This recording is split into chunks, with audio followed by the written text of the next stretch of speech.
हाय विकी, आज बराच विचारात दिसतोय तू. काही नाही रे अमित, गंगापूर रोडला गेलो तो एक फ्लॅट आवडला. लोन सँक्शन करण्यासाठी बँकेत गेलो, पण रीपेमेंट बघूनच चक्कर आली. आता फ्लॅट घ्यावा की नाही घ्यावा त्याच द्विधा मनस्थितीत आहे. अरे बस इतकंच. लोन रीपेमेंट कसं कमी करायचं त्याची एक सोपी ट्रिप तुला आज मी सांगतोय. चला. टोटल लोन अमाऊंट समजा आपण 50 लाख रुपये घेतलं, त्याला बँकेने आपल्याला 9% प्रमाणे इंटरेस्ट रेट दिला आणि लोन टेन्युअर ठेवला आपण 25 वर्षांचा.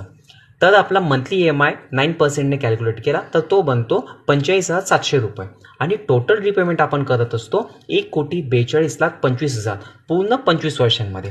आपल्या एक सोपी ट्रिक अप्लाय करायची आहे. If one extra EMI paid by you of 45,000 per year, जर मी एका वर्षाला एक्स्ट्रा 45,000चा EMI जर पेड केला तर माझं टोटल रिपेमेंट फक्त राहतं 1,17,76,000 रुपये. म्हणजे मी जवळपास 25 लाख रुपये वाचवतो. आणि जर मी 2 EMI 45,000चे प्रत्येक वर्षी जर एक्स्ट्रा पेड केले म्हणजे टोटल 90,000चे, तर माझं टोटल रिपेमेंट हे फक्त राहतं 1,04,80,000. जे माझं 1,42,00,000 होतं तिथून 1,04,00,000 म्हणजे जवळपास 38 लाख. जर आपण ॲप्रॉक्सिमेटली पकडलं तर 30 ते 35 लाख रुपये आपण या लोनसाठी सेव्ह करू शकतो. व्हिडिओ जर आवडला असेल तर शेअर करा. थँक्यू.